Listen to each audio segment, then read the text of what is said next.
اللہ الرحمن الرحیم۔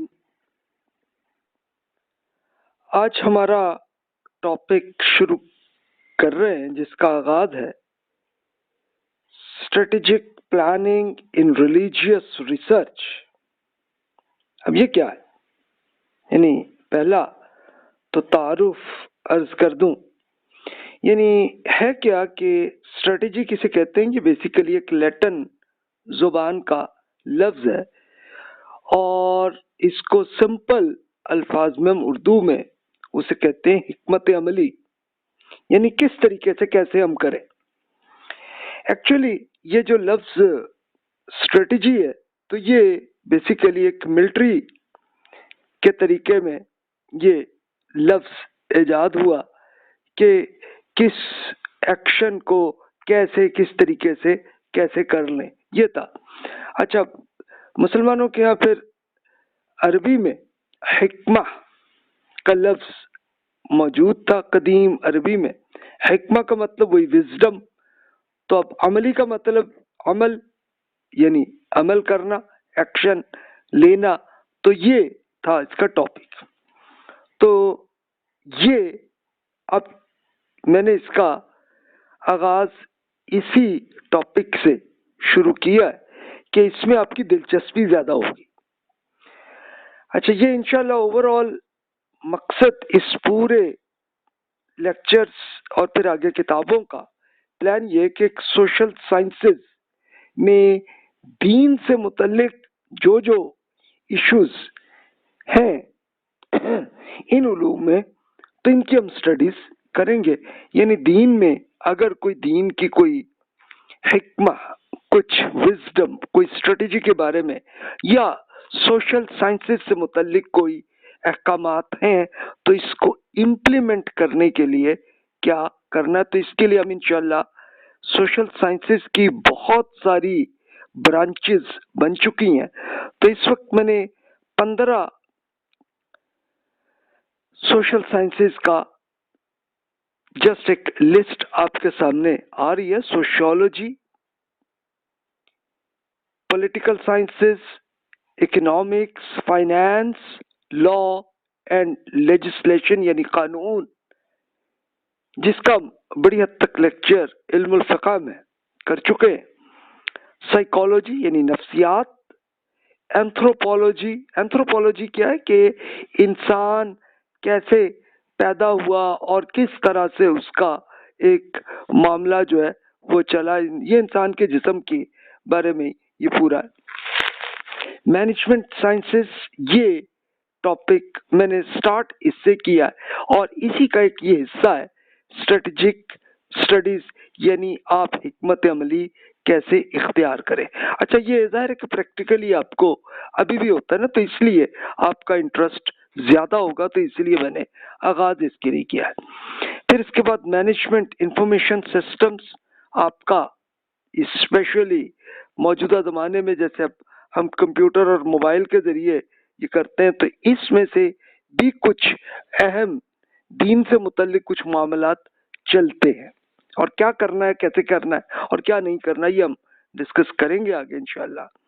Skills development, یعنی آپ کو اپنی صلاحیتیں کیسے بہتر کرنی ہے۔ ڈیولپمنٹ سٹڈیز، کہ ہم ڈیولپ کیسے اپنے آپ کو بہتر کریں، اپنی شخصیت کو بھی، اور پھر اگر آپ کی کوئی اپنی آرگنائزیشن ہے، کوئی آپ کا کالج ہے یا آپ کا اپنا کوئی کمپنی ہے آپ کی، تو اس کو کیسے بہتر حالت میں لے جا سکے۔ تو انشاءاللہ میں نے اسی وجہ سے یہ نمبر 7 جو مینجمنٹ سائنسز سے لے کے 11 تک پہ سٹارٹ ہم فوکس اس پہ ہم کریں گے، باقی علوم پر، اور پھر اس اکنامکس اینڈ فائنانس کو بھی انشاءاللہ جلدی ہم ٹچ کریں گے۔ پھر اس کے بعد دیگر علوم پہ بھی جو دین سے متعلق جو معاملات ہیں تو اس کی ہے۔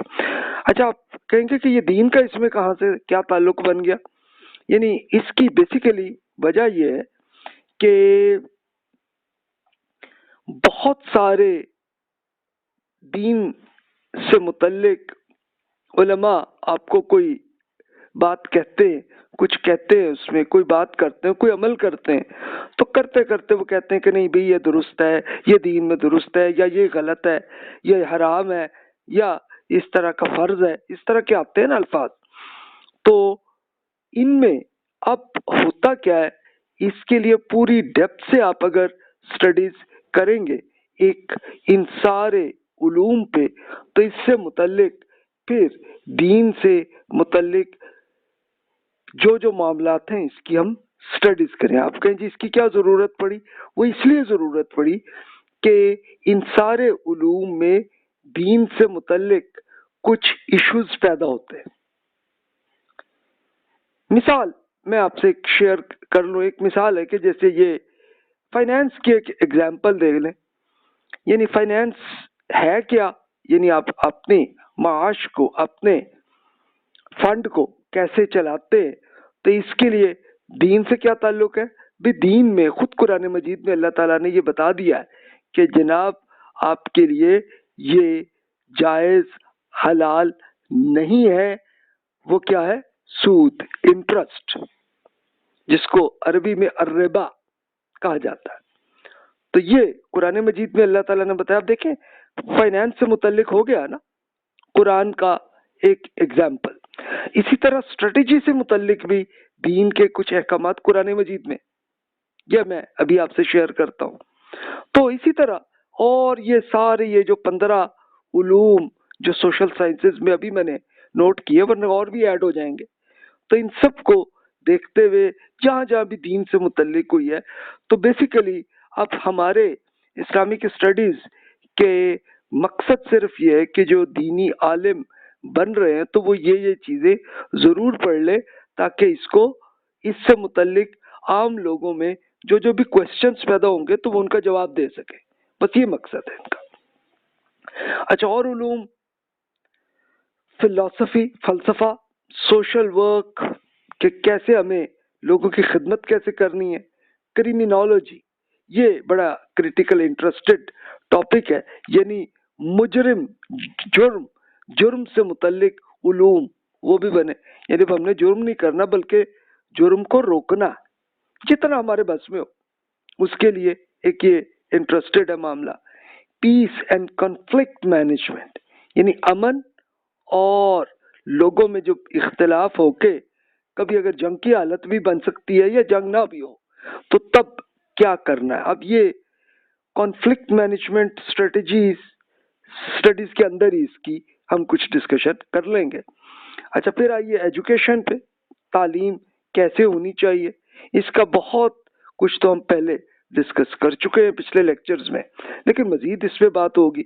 کمپیریٹیو ریلیجیس اسٹڈیز، اس پہ میں تفصیل سے اس پہ کتابیں لکھ چکا ہوں. اسپیشلی مسلمانوں کے مختلف گروہوں میں ان کا پوائنٹ آف ویو بنا تو ظاہر ہے کہ مختلف تحریکیں بنی، کئی فرقے بنے، تو ان کا پوائنٹ آف ویو بیسیکلی کیا ہے اور ان کی دلیل کیا ہے، کس بیس پہ وہ ارشاد فرماتے ہیں، اس کی پوری بکس جو ہے کمپیریٹیو اسٹڈیز یعنی تقابلی مطالعہ، اس پہ میں کر چکا ہوں. اس پہ بکس وہ آپ ابھی بھی دیکھ سکتے ہیں میری ویب سائٹ میں. پھر بیہیویئرل سائنسز، آپ کا رویہ کیسا ہونا چاہیے، یہ اس سے متعلق علوم ہے. میس کمیونیکیشن، یہ آپ کا میڈیا سے متعلق اسپیشلی ہے کہ جب عوام کے ساتھ، پورے عام لوگوں کے ساتھ آپ گفتگو کرتے ہیں تو کیسے کرنی چاہیے اور کیا نہیں کرنا چاہیے. Art and humanities, art and humanities میں آپ کہیں گے اس میں دین سے کیا تعلق ہے. اس میں مثال کے طور پر وہی اب دیکھیے کہ یہ جیسے مجسمہ بنانا بھی تو آرٹ ہے نا، اسی طرح فلم بنانا بھی تو ایک آرٹ ہے. تو اس آرٹ میں کوئی دین سے متعلق کوئی احکامات ہیں تو وہ دیکھ لیں، اور نہیں ہے تو چلے چھوڑ دیں ہم اس بات کو. تو اس میں بھی ظاہر ہے کہ آپ کے ذہن میں بہت سے کوشچنس آتے ہیں. اس طرح مارکیٹنگ اینڈ بزنس سے متعلق بھی بہت سے سوالات انسان کے ذہن میں پیدا ہوتے ہیں. تو ہم یہ ایک ریلیجیس تھاٹ کی اسٹڈیز میں ہم اس میں سے ان سارے علوم میں جو بھی بڑے بڑے پوائنٹس آتے چلے جائیں گے تو ان کی ہم اسٹڈیز کریں گے. تو انشاءاللہ آپ کہیں گے کہ اس پہ اردو میں بکس ہے، کچھ ہے لیکن کم ہے، تو ملتی ہوتی بھی ہیں تو بس ایک کوئی جزوی بات ہی ہوتی ہے.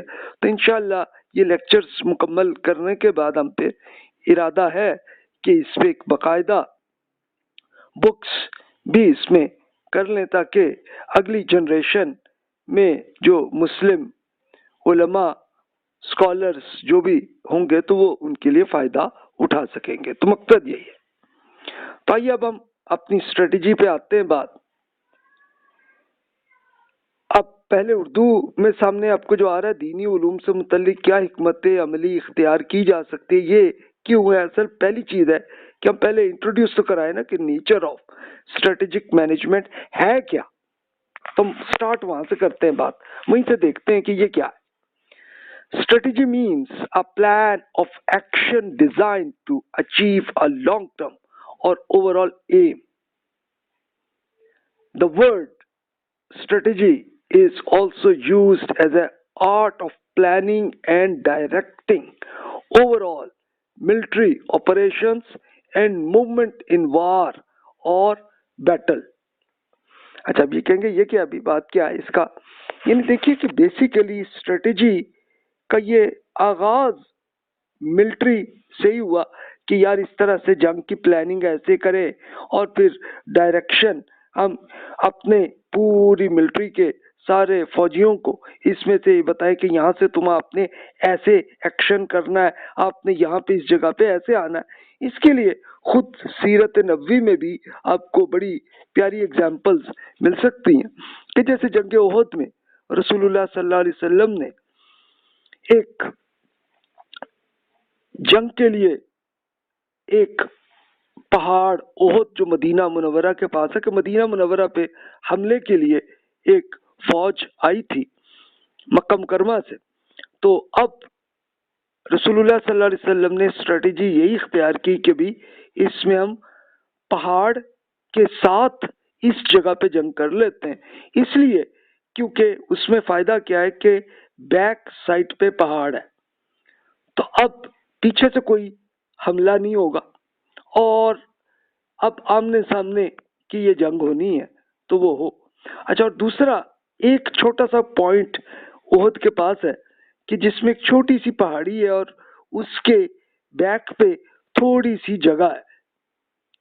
تو رسول اللہ صلی اللہ علیہ وسلم نے ایک اسپیشلی نوجوانوں کو ایک یہ اسٹریٹجی اختیار کی کہ بھی آپ اوپر آخر تک آپ نے یہاں سے نکلنا نہیں ہے جب تک آپ کو آرڈر تھا کہ آپ اسی پہاڑی پہ آپ کھڑے ہو تاکہ کوئی بیک سے حملہ نہ ہو. تو ہوا یہ کہ جنگ احد سٹارٹ ہوئی، رسول اللہ صلی اللہ علیہ وسلم میں اللہ تعالیٰ کی مدد آئی اور 70 کے قریب منکرین وہ قتل ہوئے اور باقی سب نکل کے بھاگنے لگے. اچھا اس وقت اب ظاہر ہے کہ یہ ابھی نئے نئے ایمان لائے لڑکے تھے جو پہاڑی پر سیکیورٹی کے طور پر بیٹھے تھے، کوئی پیچھے سے حملہ نہ ہو. لیکن ان سے ایک ہوئی ایک غلطی کہ وہ جناب پہاڑی سے تیزی سے بھاگے، اس لیے کہ اس زمانے میں کوئی ملٹری میں کوئی سیلری تو ہوتی نہیں تھی. یہ ہوتا کیا کہ جب بھی کوئی جنگ ہوتی تو پورے قبیلے کے سارے لوگ اکٹھے ہو کے جنگ کرتے تھے، اور فائدہ کیا ہوتا کہ اگر فتح ہوئی تو پھر اس میں جو کچھ بھی ایک یعنی جس فوج میں شکست ہوئی تو وہ اپنا بہت سارا سامان چھوڑ کے بھاگتے تھے، تو یا مر گئے یا پھر چلے گئے، تو چلو جو بھی سامان ہے تو وہی اصل میں ایک پروفٹ ہوتا تھا جنگ میں. تو وہ لوگ اس میں تو وہ لڑکے ظاہر ہے کہ نئے ابھی ایمان لائے تھے، ان کی پوری تربیت نہیں ہوئی تھی، تو وہ آئے ان کے خود جو کمانڈر تھے ذمہ دار صحابی، انہوں نے بڑا ان کو روکا کہ بھئی نہیں، رسول اللہ صلی اللہ علیہ وسلم نے اس کی اجازت نہیں دی کہ جب تک یہ جنگ ختم نہ ہو اور جب تک آپ کو آرڈر نہ دیا جائے تب تک آپ نیچے نہ اتریے گا. لیکن بہرحال وہ لڑکے تھے، نئے نئے ابھی ایمان لائے تھے، لیکن ابھی تربیت نہیں ہوئی تھی، لیکن پھر بھی وہ چھوڑ کے بھاگے۔ اچھا ہوا یہ کہ جو منکرین کی جو ملٹری تھی، اس میں ایک بڑے ماہر کمانڈر تھے خالد بن ولید، جو ابھی ایمان نہیں لائے تھے۔ تو انہوں نے اس پہ ایک یہ اسٹریٹجی اختیار کی کہ انہوں نے دیکھا کہ یار یہ اس پہاڑی کی بیک سے میں آ کے کر سکتا ہوں۔ تو انہوں نے اپنے ساتھیوں کو کہا کہ بھی میں ادھر سے ایک ایکشن کرتا ہوں اور تم آگے سے دوبارہ کرنا، تو دونوں طرف سے ایک سینڈوچ بن جائے گا۔ تو پھر خالد بن ولید اور ان کے ساتھی اسی پہاڑی کی بیک سے آگے آسانی سے، کیونکہ اب اس کے لیے سیکیورٹی تقریباً ختم ہوئی تھی، چند ہی جو کمانڈر موجود تھے بس وہی تھے، وہ تو شہید ہوئے۔ اور پھر بہرحال آ کے بیک سائڈ سے حملہ ہوا رسول اللہ صلی اللہ علیہ وسلم اور صحابہ کرام پہ، اور سامنے کی طرف سے بھی وہ جو بھاگے ہوئے لوگ تھے وہ واپس آ گئے، انہوں نے بھی جنگ کی۔ اچھا وہ جنگ ہوئی کہ صحابہ کرام اور رسول اللہ صلی اللہ علیہ وسلم نے، اب اللہ تعالیٰ نے ایک امتحان کرنا تھا کہ اگر کرائسس آ جائیں تو آپ نے کیا کرنا۔ تو اسی ٹائم کے لیے یہ سورہ آل عمران میں اس کا پورا موضوع اس پہ ہے۔ اور ہوا یہ کہ رسول اللہ صلی اللہ علیہ وسلم نے اب اس موقع پہ اسٹریٹجی یہی اختیار کی کہ بھی اس میں ہم یہاں سے اٹھ کے پہاڑ کے اوپر ٹاپ تک پہنچ جائیں اور پھر یہ ہوں گے۔ تو اب صحابہ کرام رضی اللہ عنہم کی بڑی تعداد اس میں، لیکن بہت سارے اب وہ صحابہ کرام رضی اللہ عنہم جو ابھی سامنے کر رہے تھے، تو وہ پر ہوتے ہوتے وہ نکل نہیں سکے اور شہید ہو گئے، وہ ہو گئے تھے معاملہ۔ اور پھر ایک ملٹری کے اندر ایک یہ بھی ایک طریقہ ہوتا ہے مورال گرانے کا مجرم سے، تو یہ ہوتا ہے۔ تو وہ پھر ظاہر ہے کہ منکرین نے پھر اس میں یہ بھی کیا کہ بھی وہ جن کو آپ رسول اللہ کہتے ہیں تو وہ تو جناب ہو گئے جہاں بھاگ، تو اس طرح کا یہ پروپیگنڈا کیا۔ تو ظاہر ہے کہ جن کا مورال تھا اس میں سے پھر کچھ تو پھر بھی لگے رہے اور شہید ہوتے رہے، اور کچھ جو ہے وہ بہرحال چھوڑ کے وہ شہر کی طرف مدینہ میں چلے گئے کہ چلو وہاں پہ ہم سیکیورٹی کر لیں۔ تو اب یہ تھوڑا سا ہی ٹائم گزرا، آپ کہہ سکتے 1 گھنٹہ یا 2 گھنٹے ہوں گے زیادہ، اور رسول اللہ صلی اللہ علیہ وسلم اور صحابہ کرام رضی اللہ عنہم پہ اب وہ تیر مارے جانے لگے، لیکن اللہ تعالیٰ نے اس کی مدد کر دی۔ اور دوسرا اللہ تعالیٰ نے ایک مورال کے طور پر یہ کیا کہ خود منکرین کا ذہن یہاں پہ اب تھک گیا اور کہا کہ چلو یار نکلو یار اب چھوڑو، حالانکہ ابھی ان کو یہ موقع تھا کہ وہ مدینہ منورہ شہر پہ حملہ کر کے فتح کر لیتے، لیکن فتح نہیں ہوئی اور وہ چھوڑ کے جناب چلے گئے۔ رسول اللہ صلی اللہ علیہ وسلم کے دانت بھی شہید ہوئے، اور صحابہ کرام رضی اللہ عنہم جو بھی پہاڑ میں موجود تھے زخمی ہوئے۔ لیکن اب اللہ تعالیٰ نے دوسرا امتحان انہیں ایک اور دیا اگلے دن کا کہ بھی اب آپ زخمی ہیں یا جس میں جتنی طاقت ہے آپ اٹھے اور پھر اب اسی مجرم فوج جو ہے ان پہ آپ ایک بار پھر ایکشن کریں۔ تو اس ایکشن کے لیے رسول اللہ صلی اللہ علیہ وسلم اگرچہ خود زخمی تھے لیکن آپ گئے، اور یہ مدینہ منورہ سے اراؤنڈ 100 کلومیٹر باہر کا ایریا، وہاں پہ آئے۔ اب جنگ ہونی تھی لیکن اللہ تعالیٰ نے مورال مجرمین پہ ایسا کر دیا تھا کہ بھئی نہیں بھئی ہم تو ٹھیک ہے بھئی ہم ابھی نہیں کرتے ہم جنگ، آپ یوں کرنا اگلے سال تم سے مقابلہ کریں گے۔ اور پھر وہ پورا جو مجرم تھے سارے کے سارے چلے گئے۔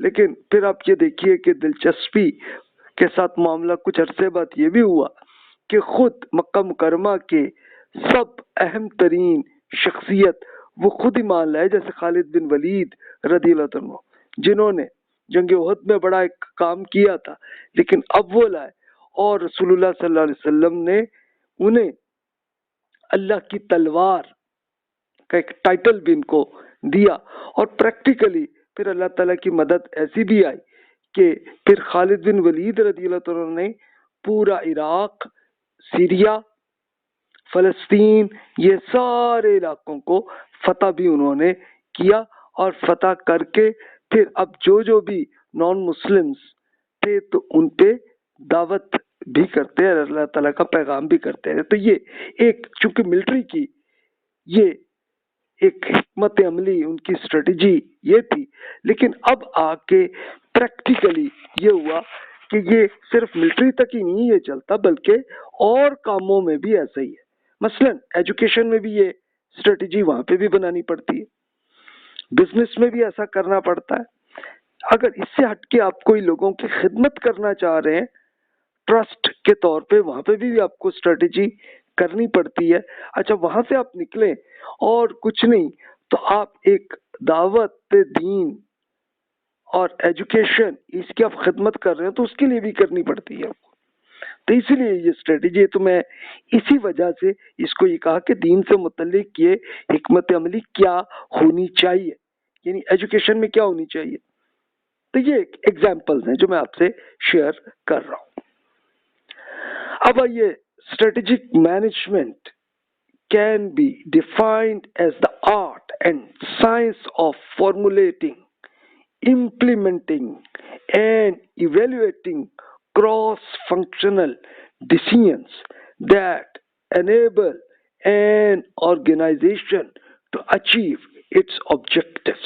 یعنی مقصد کیا؟ آبجیکٹو، آپ جو مقصد حاصل کرنا چاہتے ہیں اسی کے لیے آپ یہ سب کچھ کر رہے ہیں۔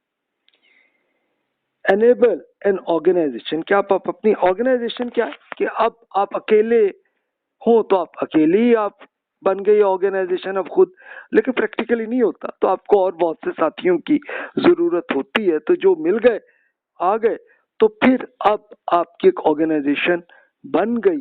بننے کے بعد پھر اب آپ کو ایک باقاعدہ ایک یہ آرٹ ہے حکمت عملی کی کہ آپ کو پہلا کام کیا کرنا ہے، فارمولیٹنگ، پہلے تو آپ تیار کریں اپنی حکمت عملی کیا کرنی ہے، پھر امپلیمنٹنگ، امپلیمنٹ کا مطلب اس کو پریکٹیکلی عمل پہ لے آئے، پھر ایویلیویٹنگ، پھر بعد میں آپ کو اس کو مسلسل اس کا چیک بھی کرنا ہے، دیکھنا ہے کہ اس حکمت عملی سے کوئی فائدہ ہو رہا ہے یا نہیں ہو رہا، اور اس میں اگر کوئی چینج کرنی ہے تو وہ بھی کرنی ہے۔ تو یہ اصل میں پورا ٹاپک اگلے لیکچرز میں چلتا جائے گا۔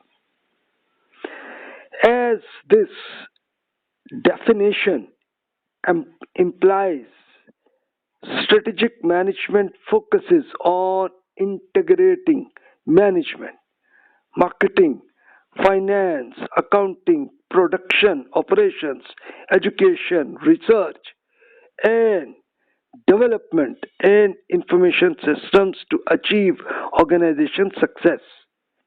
ظاہر ہے کہ آپ جو مقصد حاصل کرنا چاہتے ہیں تو اس کے لیے آپ کو جو کچھ کرنا ہوگا، تو اس میں ظاہر ہے آپ کو ایک تو مینجمنٹ کا مطلب کہ سب کو ملا کے کیسے کام کرنا، یہ آپ کو آئے گی۔ پھر مارکیٹنگ، یعنی ظاہر ہے کہ آپ جو بھی کام کرتے ہیں تو اس کے لیے لوگوں کو پروموٹ تو کرتے ہیں نا، آپ اس کے لیے لوگوں کو کرنا پڑتا ہے۔ آپ چاہے بزنس کر رہے ہوں یا بزنس نہ بھی ہو، آپ ٹرسٹ ہے، آپ لوگوں کی خدمت ہی کر رہے ہیں، تو وہ بھی اس کے لیے آپ کو لوگوں کو کم از کم بتانا تو پڑتا ہے نا۔ اب ان سارے کام میں فائنینس کی ضرورت آ جاتی ہے کہ بھی ظاہر ہے کہ آپ کو رقم کی ضرورت تو کرنی پڑتی ہے، تو وہ بھی، اور بزنس ہے تو پروفٹ بھی آ جاتا ہے، سیل بھی آ جاتی ہے۔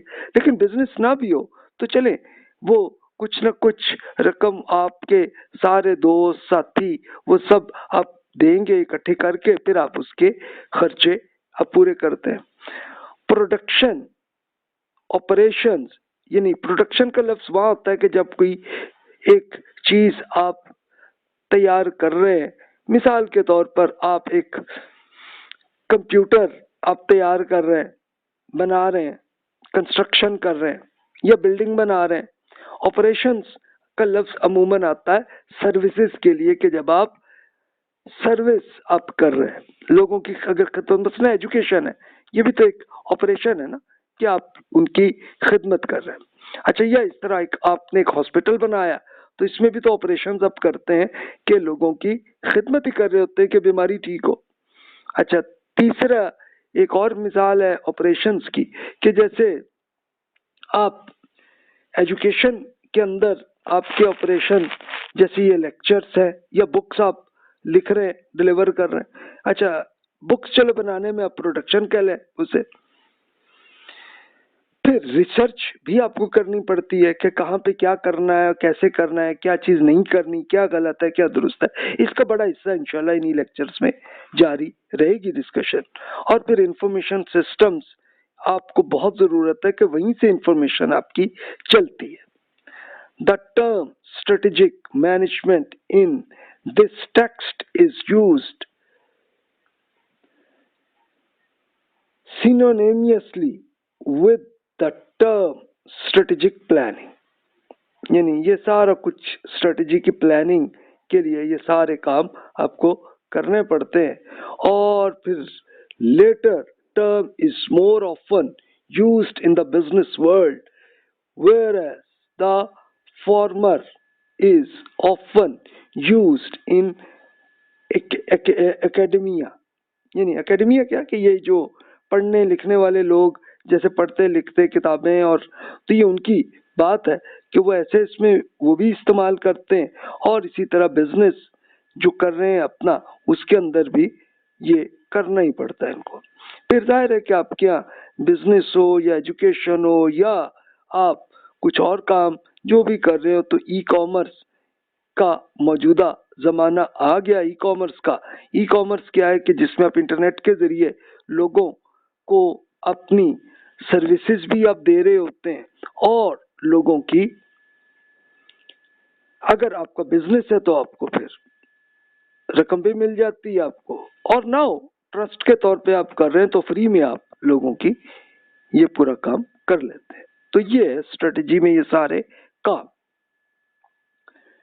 اب دیکھیے کہ یہ 3 فیز ہوتے ہیں اسٹریٹجی کے لیے. پہلا کام اسٹریٹجی فارمولیشن، حکمت عملی تیار کرنا، یعنی اسٹریٹجی امپلیمنٹیشن، اب اس پہ عمل درآمد کرنا. لیکن اب وہ ختم نہیں ہو گیا معاملہ. پھر اسٹریٹجی ایویلیویشن، اس کے تجزیہ کرتے رہنا، اور یہ ایک دن نہیں کرنا، کرتے جانا ہے ریگولر، کہ جہاں جہاں ہم سے غلطی، ہم انسان ہیں، غلطی ہو جاتی ہے، اس کو ٹھیک بھی کرنا ہے.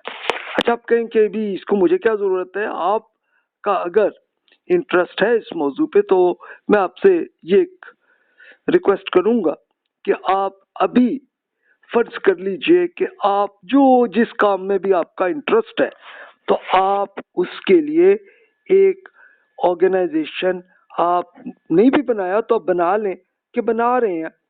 تھوڑی دیر کے لیے فرض کر لیں کہ آپ کی آرگنائزیشن بن گئی ہے. تو اب آپ کو اسٹریٹجی بنانی ہے. پھر آپ کو اس پورے پڑھنے کے لیے آپ کو مزہ بھی آئے گا. تو اب آئیے، جب ہم قرآن مجید پہ پہنچتے ہیں تو وہاں اللہ تعالیٰ نے اسٹریٹجی سے متعلق کچھ احکامات ہیں جو میں آپ کے سامنے یہاں پہ شیئر کرتا ہوں. بسم اللہ الرحمن الرحیم. اللہ کے نام سے سراسر رحمت ہے اور رحم فرمانے والا اللہ ہے. ان اللہ یأمرکم ان تؤدوا الامانات الى اہلها واذا حکمتم بین الناس ان تحکموا بالعدل ان اللہ نعم ما یعظکم به ان اللہ کان سمیعا بصیرا. یا ایھا الذین آمنوا اطیعوا اللہ واطیعوا الرسول واولی الامر منکم فإن تنازعتم فی شیء فردوه الی اللہ والرسول ان کنتم تؤمنون باللہ والیوم الآخر ذالک خیر واحسن تأویلا. اب ترجمہ میں اردو میں عرض کر دیتا ہوں، انگلش میں آپ کے سامنے آ رہا ہے اس کا. اہل ایمان، اللہ تعالیٰ نے آپ کو ایک عظیم حکومت عطا کرنے کا فیصلہ کیا ہے، تو اس موقع پہ اللہ تعالیٰ آپ کو ہدایت کرتا ہے کہ ذمہ داریاں ان کے حقداروں کو میرٹ کے ساتھ ادا کیجیے. جب لوگوں کے درمیان فیصلہ کریں تو انصاف کے ساتھ فیصلہ کر دیا کریں. نہایت اچھی بات ہے جسے اللہ تعالیٰ آپ کو نصیحت کرتا ہے. بے شک اللہ تعالیٰ سننے والا اور دیکھنے والا. پھر تیسری بات کہ اہل ایمان اللہ تعالیٰ اور اس کے رسول کی اطاعت کیجیے اور انہیں بھی اطاعت کر لیجیے جو آپ میں سے معاملات کے ذمہ دار بنائے جا سکے، یعنی مینیجرز جو بھی. پھر اگر کسی معاملے میں آپ اس میں اختلاف رائے ہو جائے تو فیصلے کے لیے اللہ تعالیٰ اور اس کے رسول کی طرف لوٹا دیجیے. اگر آپ اللہ تعالیٰ پر اور قیامت کے دن پر ایمان رکھتے ہیں یہ بہتر ہے اور انجام کے لحاظ سے اچھا ہے. اب آپ کہیں گے کہ اس میں دین کا کیا معاملہ اور کیسے آ گیا قرآن میں؟ اب آپ دیکھیے اس کے لیے اللہ تعالیٰ نے یہ کیوں کیے کہ یہ آرگنائزیشن ہو گئی کہ جب اللہ تعالیٰ نے رسول اللہ صلی اللہ علیہ وسلم کو حکم دیا کہ آپ مکہ مکرمہ سے نکل کر مدینہ منورہ چلے جائیں، اور پھر ہوا یہ کہ ابھی تک تو صحابہ کرام رضی اللہ عنہم کی تعداد بہت کم تھی، لیکن وہ بھی اچھے طریقے سے ایک دوسرے کی خدمت کر رہے تھے، وہ تھا. لیکن اب باقاعدہ اللہ تعالیٰ نے حکومت دے دی رسول اللہ صلی اللہ علیہ وسلم کو، تو ساتھ حکم یہ بھی دیا کہ پہلا کام آپ یہ کریں کہ رسپانسبلٹی لوگوں کو دیں میرٹ کے ساتھ. یہ پہلا اصول ہے، یعنی میرٹ کا مطلب جس کو جو صلاحیت ہے اس کو وہی کام دیں.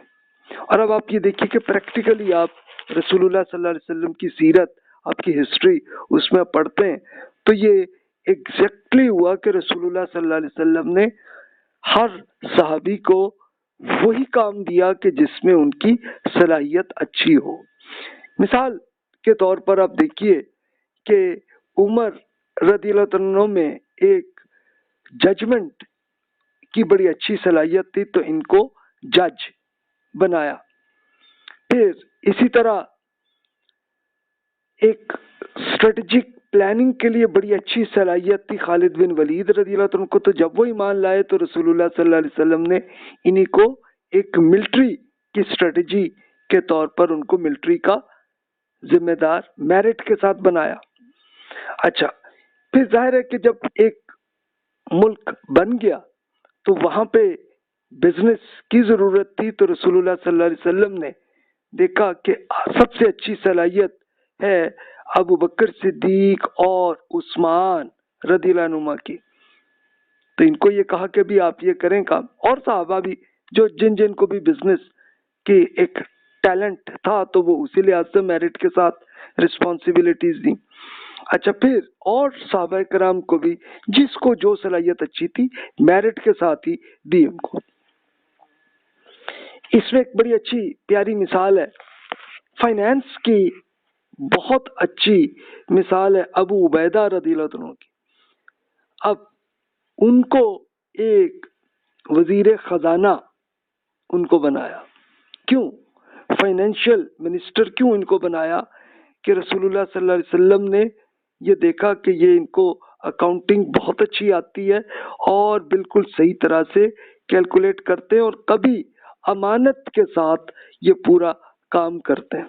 اور پریکٹیکلی اس کی ایک ایگزامپل بڑی پیاری ہے کہ جب خیبر کا علاقہ فتح ہوا تو اب وہ جنگ ہوئی تھی یہودیوں کے ساتھ، تو خیر اب وہ سرنڈر انہوں نے کیا تو انہوں نے رسول اللہ صلی اللہ علیہ وسلم سے ریکویسٹ کی کہ بھی یا رسول اللہ آپ صرف اتنا کر لیں کہ آپ کھیتوں پہ کام تو آپ کر سکتے ہیں، لیکن یہ اب ریکویسٹ آپ سے کرتے ہیں کہ آپ ہمیں ہی کرنے دیں یہ کام، اور اس میں سے جو پروڈکشن ہے اس کے حساب سے آپ ہی بتا دیں، جو بھی آپ فیصلہ فرمائیں کچھ ہمیں بھی دے دیں کچھ آپ بھی لے لیں. تو یہ یہودیوں نے ریکویسٹ کی تو رسول اللہ صلی اللہ علیہ وسلم نے فیصلہ یہ فرمایا کہ ٹھیک ہے جی، آپ واقعی آپ میں صلاحیت اچھی ہے ایگریکلچر کی، تو اس میں سے جو کچھ بھی پیدا ہوگا، جو پودے بھی زیادہ کھجور زیادہ اس علاقے میں تو بھی یہ ہوگی، تو اس کا 50% آپ کو ملے گا اور 50% وہ حکومت میں آ کے ہم لوگوں کی خدمت کے لیے کریں گے. اب یہ معاہدہ ہوا، سائن ہو گیا ایگریمنٹ، تو ابو عبیدہ رضی اللہ عنہ وہی رسپانسیبل تھے کہ وہ کریں، تو وہ اب پروڈکشن ہوتی تو وہ خیبر تشریف لے جاتے وہ اور ساتھی جو بھی سب کے ساتھ آ کے، تو وہ اب وہ جتنی کھجور اور کچھ ایگریکلچر جو بھی پیدا ہوئی، تو ان کو لے کے اتنا ایگزیکٹ 50% کیلکولیٹ کر کے الگ الگ کرتے، اور اس کے بعد پھر یہودیوں کو کہتے کہ ہاں بھائی اب آپ اس میں سے جو آپ کو پسند ہے آپ لے لیں، باقی ہم لے کے جائیں گے۔ تو اس پر یہودی خود آ کے روتے اس موضوع پہ دیکھتے اور کہتے کہ سچی بات ہے کہ انصاف اس سے زیادہ، اسی سے یہ آسمان اور زمین کا معاملہ ایسے ہی چل رہا ہے۔ تو یہ اب ایگزامپل اب دیکھیے میرٹ کے، اور پھر انصاف کے ساتھ لوگوں کا فیصلہ کریں، یعنی کسی کے ساتھ کوئی زیادتی نہیں کرنی اور سب کے ساتھ اچھی طرح سے ایتھیکل طریقے سے آپ نے رہنا ہے معاملات کو۔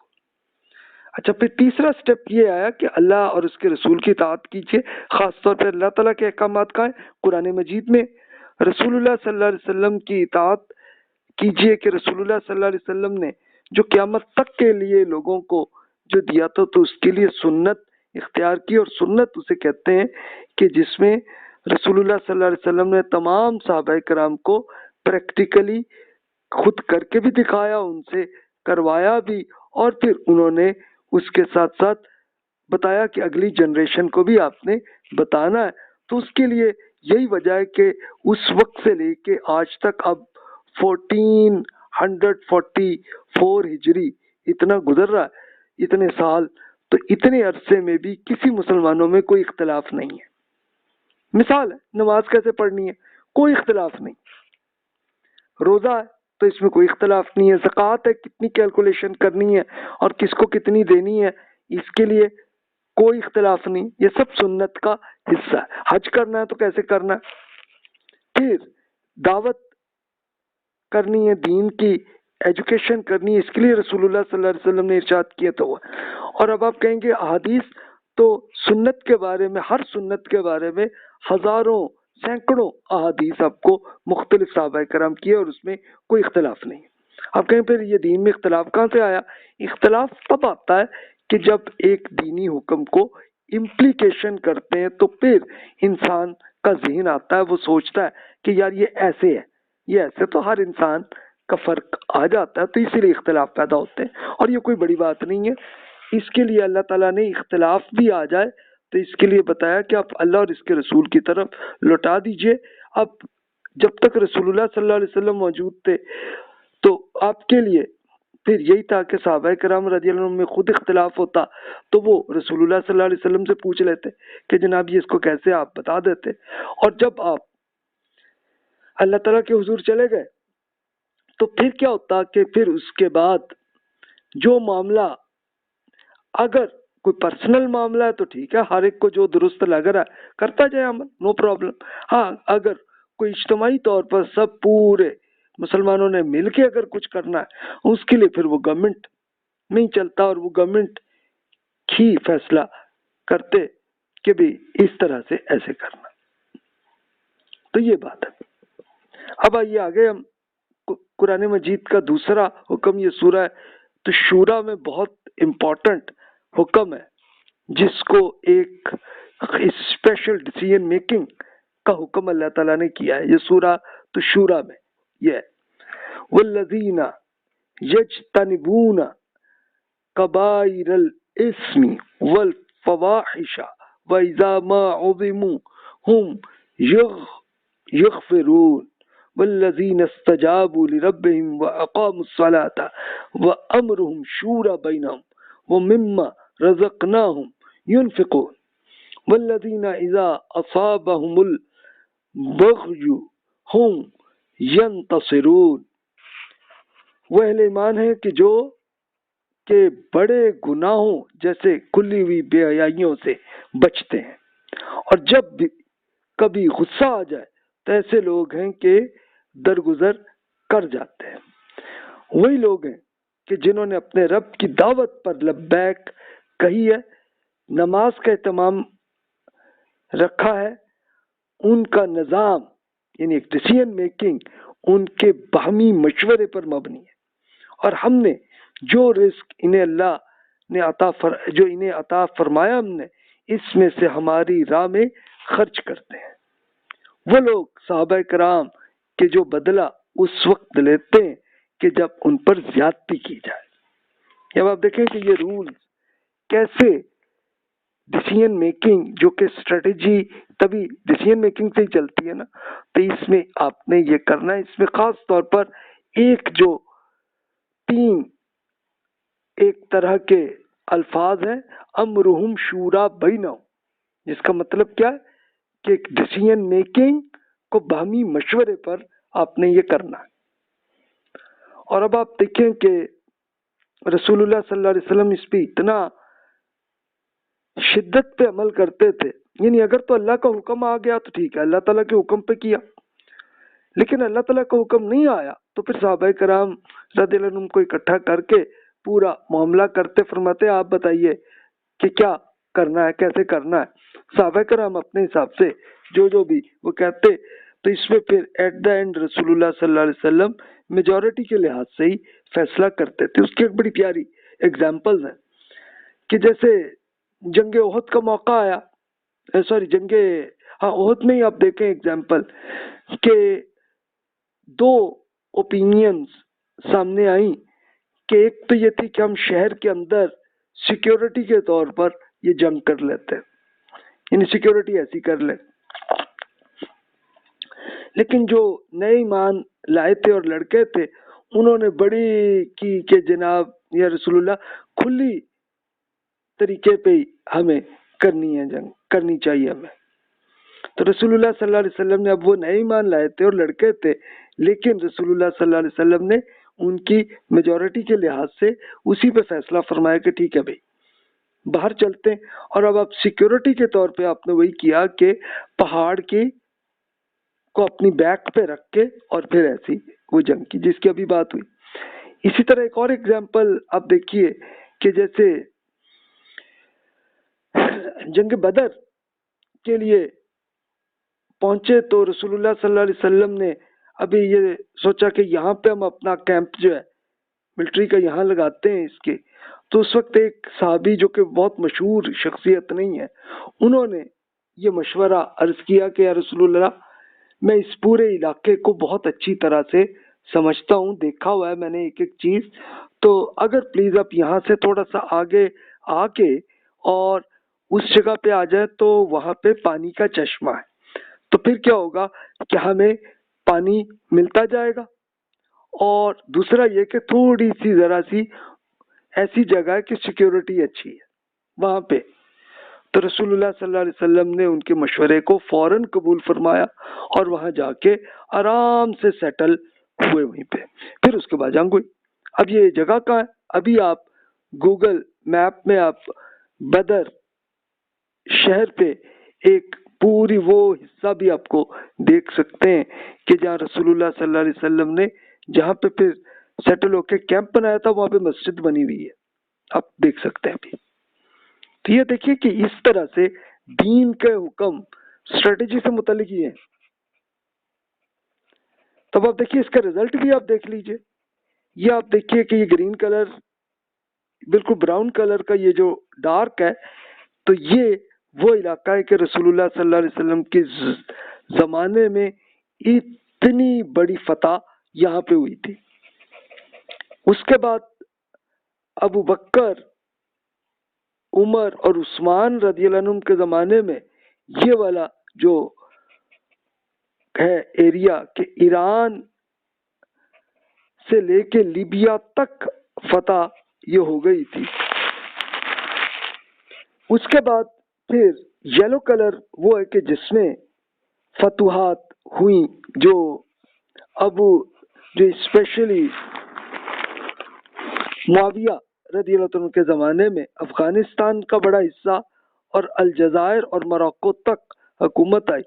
پھر اس کے بعد ہوا یہ کہ اگلی جنریشن میں عمر بن عبدالعزیز رحمۃ اللہ علیہ ان کے زمانے تک جا کے اسپین اور ادھر سے یہ ازبکستان، خراسان کا یہ جو پورا ایریا ہے، خراسان یہ وہ ہے کہ جو آج کل کا تاجکستان، ترکمانستان، ازبکستان، اس سارے علاقے کو اس زمانے میں خراسان کہا جاتا تھا، اور ساتھ سندھ اور اس زمانے کا سندھ جو عربی میں تھا، تو اس سے وہ ایریا کہ جو آج کل پاکستان کا پورا ایریا جس میں پنجاب بھی ہے، پختونخوا بھی ہے، یہ سارے علاقے کو عربی میں سندھ کہا جاتا تھا۔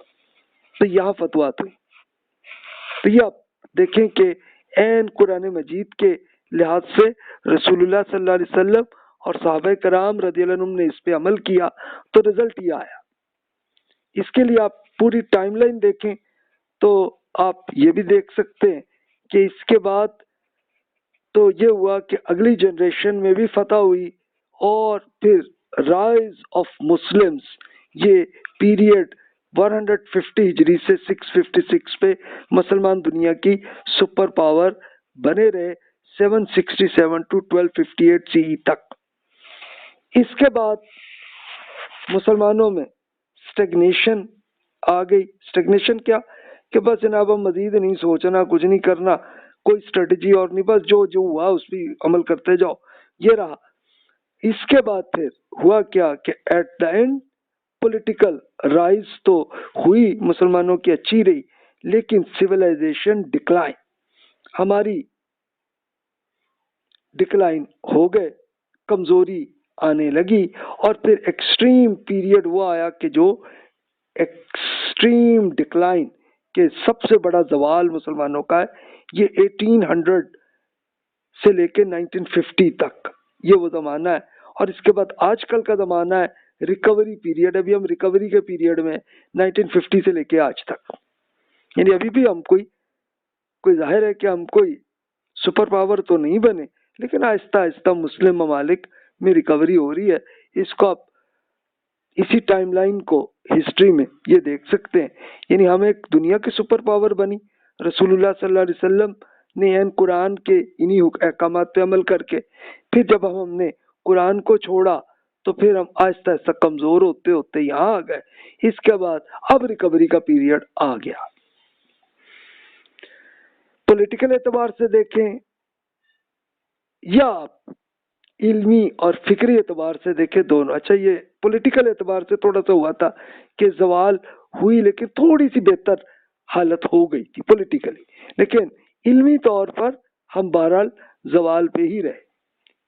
یہ دیکھیے علمی طور پہ مسلسل زوال پہ ہی رہے اور قرآن سے دور رہے، تو یہ ہماری غلطی ہے۔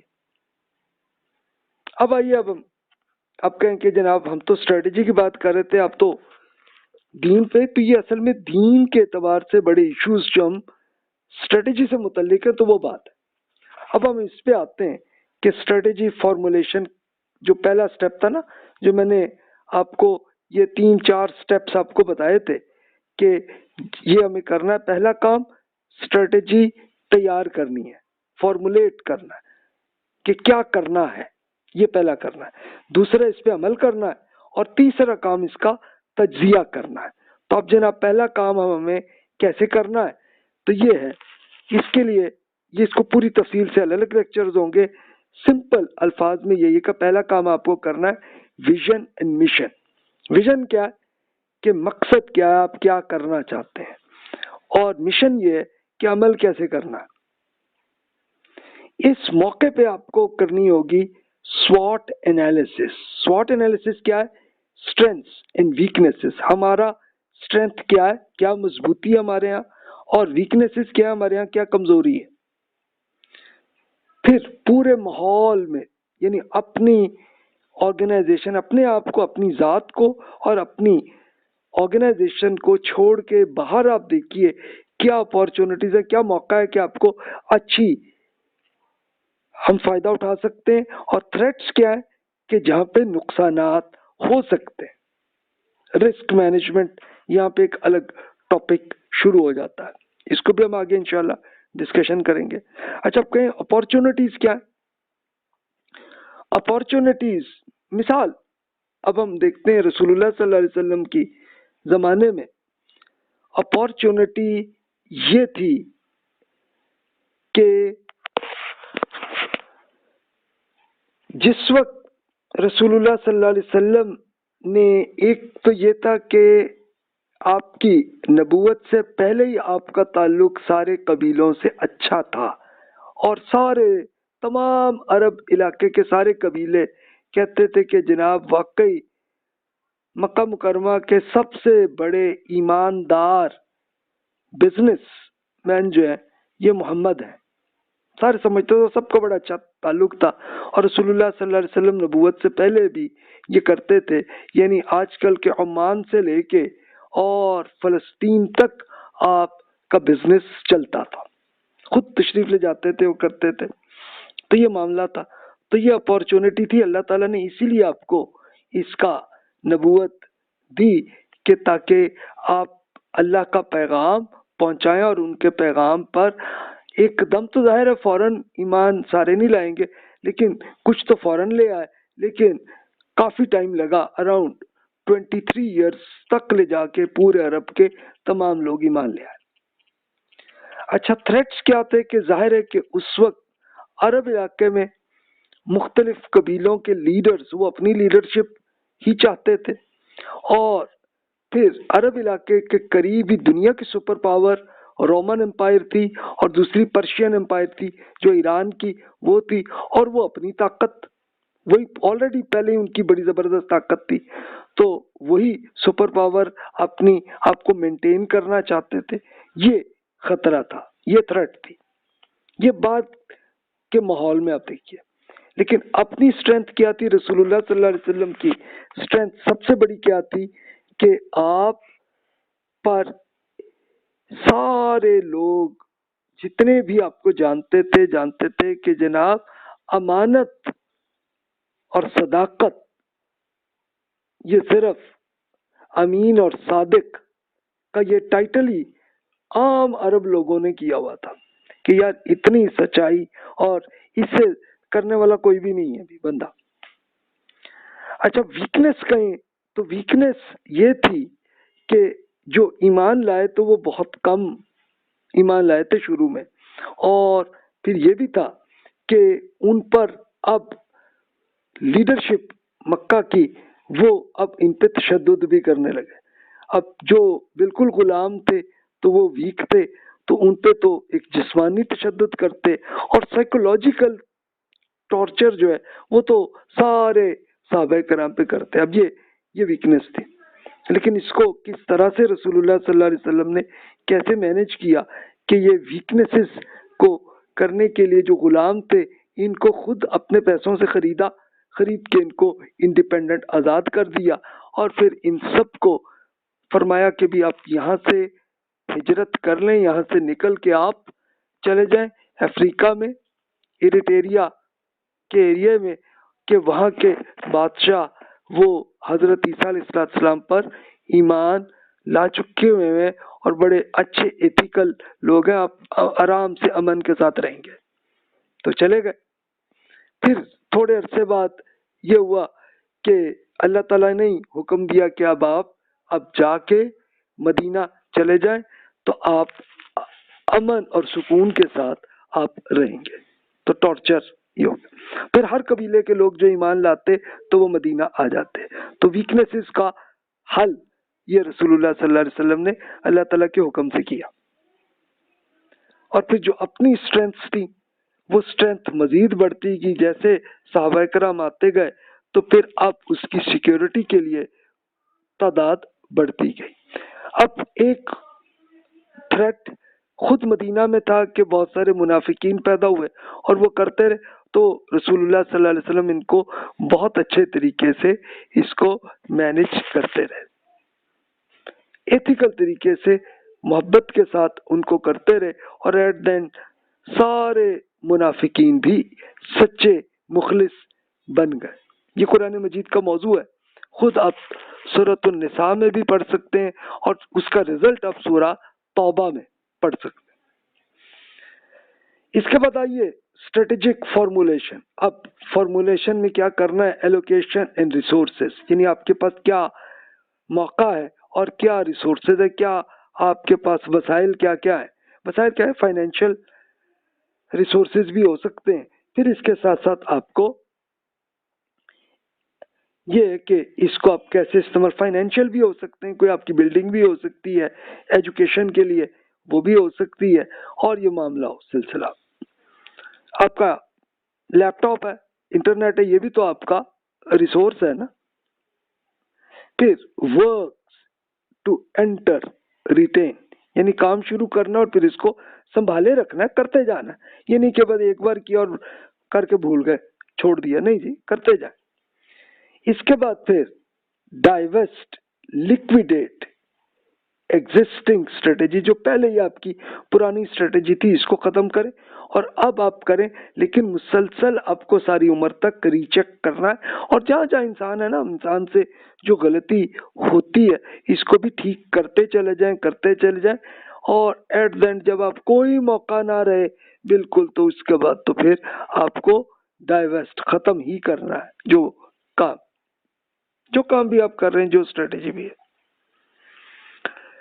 پھر اگلا کام اسٹریٹجی امپلیمنٹیشن، اب اس پہ عمل بھی کرانا ہے.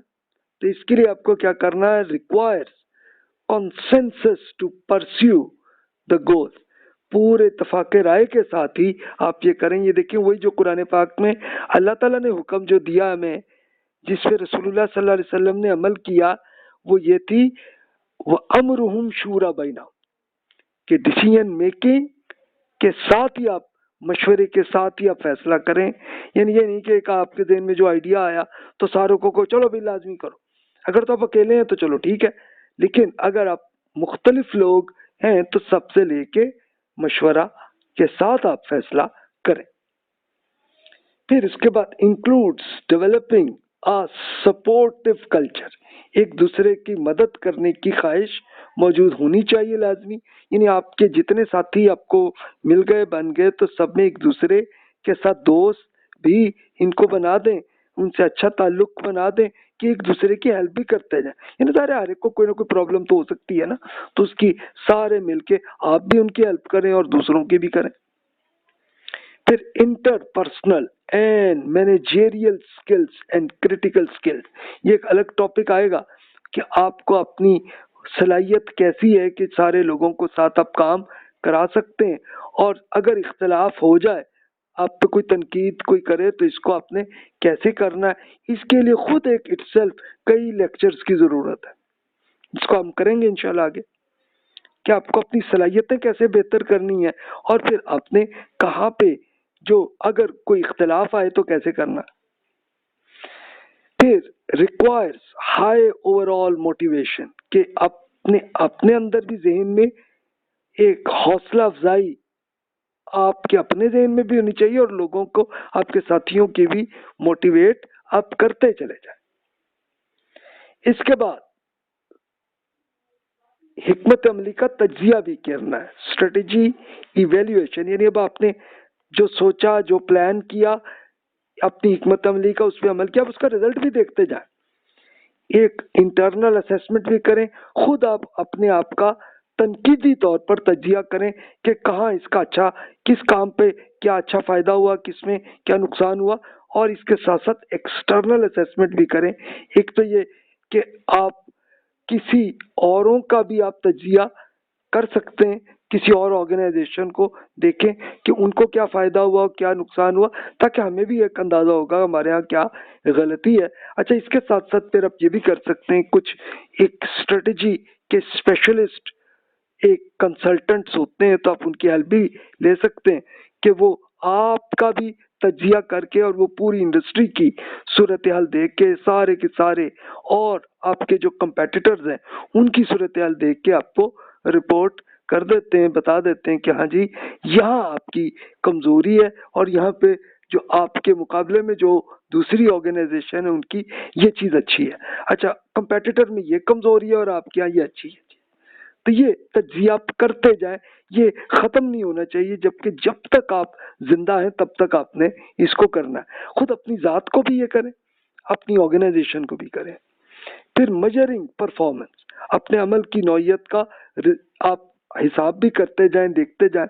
اچھا، یہ دیکھیں کہ یہ نمبرز پہ تو زیادہ اچھا آتا ہے فائنینشیل معاملات میں، یا اکاؤنٹنگ کا کام اسی میں ہوتا ہے نا، کہ یار خرچہ کہاں ہوا اور اس کا فائدہ کیا ہوا، نقصان ہوا تو کیا ہوا، کیوں ہوا، کیسے ہوا، اور اگر بزنس ہے تو آپ سیل کر رہے ہیں تو اس میں آپ کو کیا پروفٹ ملا، کیسے، اور اگر یہ ٹرسٹ ہے تو ٹرسٹ میں آپ کو جو کچھ بھی ٹرسٹ میں جو کچھ ملا ہے فنڈ، تو اس سے آپ لوگوں کی خدمت کر رہے ہیں، تو واقعی سچ مچ اس سے کوئی لوگوں کو فائدہ ہو رہا ہے کہ نہیں ہو رہا، اس چیز کا تجزیہ یہ آپ کو کرنے کی، یہ کوانٹیٹیو بھی آپ کرتے ہیں، کوالیٹیٹیو بھی کرتے ہیں۔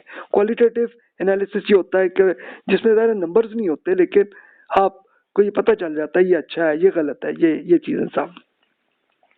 پھر ریمیجیل میجرز، فائن ٹیوننگ، یعنی جہاں جہاں ہماری غلطیاں ہوتی ہیں، ہماری آرگنائزیشن میں جو بیماریاں ہوتی ہیں تو اس کو بھی تو ٹھیک کرتے ہیں نا، تاکہ آئندہ وہ بیماری نہ آئے، اور پھر فائن ٹیوننگ کر کے آپ اپنی آرگنائزیشن کو بہتر بنانے کی کوشش کرتے ہیں۔ اب یہ پورا ہمارا ٹاپک اگلے لیکچرز میں چلے گا۔ The last phase of strategic management. Success itself leads to new problems. اپنی کامیابی کے لیے نئے ایشوز کا تجزیہ کرتے چلے جائیں اور مسائل کا حل کرتے چلے جائیں، اور پھر ایک اسمگنس یعنی بدتمیزی ہو، کین برنگ آرگنائزیشنل ڈیزاسٹر۔ تو یہ ڈیزاسٹر سے آپ کو بچنا ہے، یعنی اپنی تنظیم میں کسی حادثے کے بعد آپس میں مسلسل بدتمیزی اور تنقید پیدا ہوتی ہے، تو اس کو آپ نے روکنا بھی ہے، یہ آپ پہ ذمہ داری ہے، آپ اس آرگنائزیشن کے ہیڈ آپ ہیں تو آپ پہ ذمہ داری ہے۔ اس کے لیے بڑی پیاری مثالیں خود رسول اللہ صلی اللہ علیہ وسلم میں آپ کو ملتی ہیں احادیث میں، کہ اب جیسے منافقین نے تنقید کر دی، کچھ بدتمیزی کر دی، تو رسول اللہ صلی اللہ علیہ وسلم کتنے پیار سے، محبت سے ان کو کرتے تھے، سمجھاتے تھے۔ اس کی ایک بڑی پیاری اگزامپل وہ دیکھیں کہ عبداللہ بن ابی منافقین کا لیڈر تھا، اس نے یہ حرکت کی کہ ایک سفر کے دوران یہ کہہ دیا کہ ہاں بھئی ہم پہنچے تو اب ہم مدینہ میں ان سارے مسلمانوں کو نکال دیں گے۔ ایک یہ ایسی بدتمیزی تھی۔ اب عبداللہ بن ابی کے اپنے بیٹے کو یہ پتا چلا، اور وہ بیٹا جو ہے نا وہ سچ مچ ایمان لائے تھے، وہ مخلص صحابی تھے، انہیں پتا چلا کہ یہ ابا نے یہ حرکت کی ہے، یہ بات کہی ہے، تو اب وہ تلوار لے کے این مدینہ کے گیٹ پہ کھڑے ہو گئے، کہتے ابے کو آنے نہیں دوں گا میں۔ تو خیر اب وہ عبداللہ بن ابی پہنچا، اور جب دیکھا کہ بیٹا ہی جناب مجھے روکا ہوا اور سب کچھ، تو وہ پھر بڑی معذرت، لیکن بیٹے نے نہیں مانا۔ اب رسول اللہ صلی اللہ علیہ وسلم کو جیسے معلوم ہوا تو آپ خود تشریف لے گئے اور فرمایا بیٹا چھوڑ دو ابا کو، اور اس کو بھی کیا۔ تو اب دیکھیں کہ جو منافق جو بدتمیزی بھی کر رہا تھا، اس کو بھی رسول اللہ صلی اللہ علیہ وسلم نے کیسے کیا۔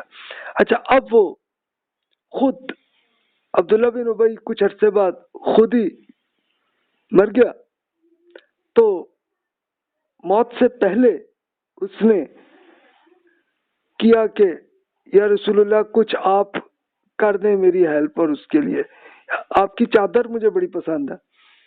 تو پھر رسول اللہ صلی اللہ علیہ وسلم نے خود اپنے مجرم، اپنے دشمن منافق لیڈر کو اس کو اپنی چادر بھی کفن کے طور پر دے دی۔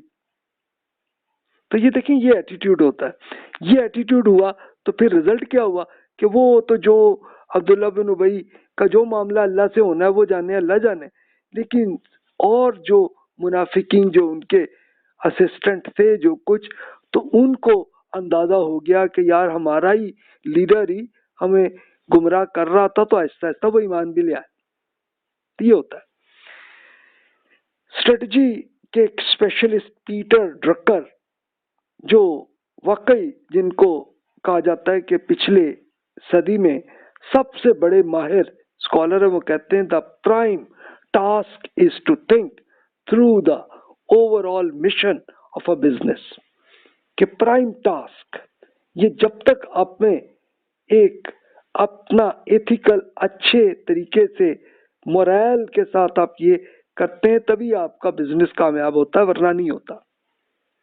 تو یہ لازمی آپ کو، اور تجزیہ آپ کو کرتے رہنا چاہیے. اچھا جی، پھر انٹویشن اینڈ انالیسس. انٹویشن کیا ہے؟ یعنی وجدان، آپ کے ذہن میں جو آئیڈیا آ جاتا ہے تو اس کو کیا کرنا ہے کہ آپ نے انسرٹینٹی پریویلز، یعنی مستقبل میں کیا ہوگا، اب ظاہر ذہن میں آئیڈیا ہی آتا ہے نا انسان کے ذہن میں، لیکن اس کو آپ نے مستقبل میں جب حقیقت میں آئے تو چیک بھی تو کرتے جانا. لٹل اور نو پریزیڈنس ایگزسٹ، یعنی ظاہر انسان کو مستقبل میں جو ہونا ہے اس کا ہمیں نہیں پتا، لیکن اب دوسرے لوگوں کا جو کچھ تجربہ ہو چکا اس کو ضرور دیکھ لیا کریں. چلو مستقبل میں آپ پھر اپنے آپ کو امپروو کر لیں گے جب بھی آپ پہ کچھ مسئلہ آئے تو. Highly interrelated variables exist, یعنی اس سے متعلق تبدیلیاں کرنے والے فیکٹرز کیا ہیں، یعنی کیا چیزیں کہ جس سے مستقبل میں کوئی تبدیلی کیا ہو سکتی ہے. اس کے لیے پہلے سے آپ اگر سوچتے چلے جائیں تو پھر فائدہ کیا ہوتا ہے کہ آپ وقت سے پہلے ہی تیار ہوتے ہیں. And choice from various possible alternatives is needed, کہ ان بنیادوں پر ہم کس کا انتخاب کریں، یعنی بعد میں اگر کوئی تبدیلی ہو تو کیا کرنا ہے، کیسے کرنا ہے. اس کی ایگزامپل اب یہ دیکھیں، آپ چلے بزنس کی آپ کی آرگنائزیشن ہے یا ٹرسٹ کی ہے تو یہ کر رہے ہیں اور آپ کا معاملہ، لیکن بیچ میں ہوا کہ آج کل کے زمانے میں جیسے پاکستان میں ایک پورے ملک میں ایک کرائسس چل رہا ہے کہ روپے کی ویلیو گر رہی ہے، تو پھر کیا کریں. لیکن اگر اس کے لیے پہلے ہی آپ تیاری کر لے چکے ہوتے تو مسئلہ حل ہوتا، لیکن اب اچانک آ گیا معاملہ تو پھر اب آپ کیا کر سکتے. اب سمجھ بھی نہیں آ رہی ہوتی آدمی کو، ایک طرح سے جس کو آپ پنجابی میں جو کہتے ہیں کہ ترا نکل گیا، تو یہ وہ حالت ہو جاتی ہے. تو اس لیے پہلے ہی تیاری کر لیں تو زیادہ اچھا. پھر لاسٹ فیز آف اسٹریٹجی کے لیے آپ کو جو کرنا پڑتا ہے، success in self leads to new problems, یعنی مستقبل کے لیے آپ کو جو پرابلمس آئیں گی اس کے لیے پہلے ہی آپ تیاری کرتے چلے جائیں گے. اور پھر اسمگنس، جب بھی یہ ہو ایسی حالت تو چلو اس سے آپ بچ سکتے ہیں. اس کے لیے کوئی بدتمیزی بھی اگر کوئی کرے گا تو آپ وہ اچھے طریقے سے معاملات سے جان بھی آپ چھڑا سکیں گے. اچھا، adapting to changes due to globalisation, کہ اب آپ دیکھیے کہ آپ کا یہ معاملہ ہو گیا تو اب آپ کو اڈاپٹنگ، وقت کے ساتھ آپ کو گلوبلائزیشن میں آپ کو چینجز کی ضرورت آ گئی. اس کو انشاءاللہ اب ہم اگلے لیکچر میں کور کرتے ہیں. تو جو بھی آپ کے ذہن میں ابھی تک جو سوالات آئے ہیں پلیز بلا تکلف آپ ای میل کر لیجئے اس ای میل ایڈریس پہ. اور اس اسٹریٹجی کے لیے میں نے ایک اچھی بک اسٹریٹجک مینجمنٹ، فریڈ ڈیوڈ صاحب نے جو بک لکھی، تو یہ آپ گوگل میں آپ سرچ کریں آپ کو مل جائے گی یہ بک، تو وہ پڑھ لیجئے. اور آپ کہیں کہ نہیں آپ کو اردو یہ آتی ہے، انگلش نہیں آتی، تو انشاءاللہ یہ لیکچرز سارے جب مکمل ہوں تو پھر انشاءاللہ اس پہ ارادہ ہے کہ اس پہ بکس بھی اردو میں بناؤں. اب آپ حکمت عملی کی بکس آپ اردو میں آپ سرچ کریں تو شاید آپ کو کوئی مل جائے. مجھے مکمل تو کوئی نہیں ملی، لیکن چھوٹی موٹی چلیں کوئی پوائنٹس والے وہ مختلف اسکالرز کی آپ کو مل جائیں گی، لیکن 100% کوئی ایسی کمپلیٹ بک مجھے نہیں ملی. انشاءاللہ ارادہ ہے کہ وہ کروں گا انشاءاللہ. تو جو بھی سوالات ہیں بلا تکلف آپ ای میل کر لیجئے گا. والسلام.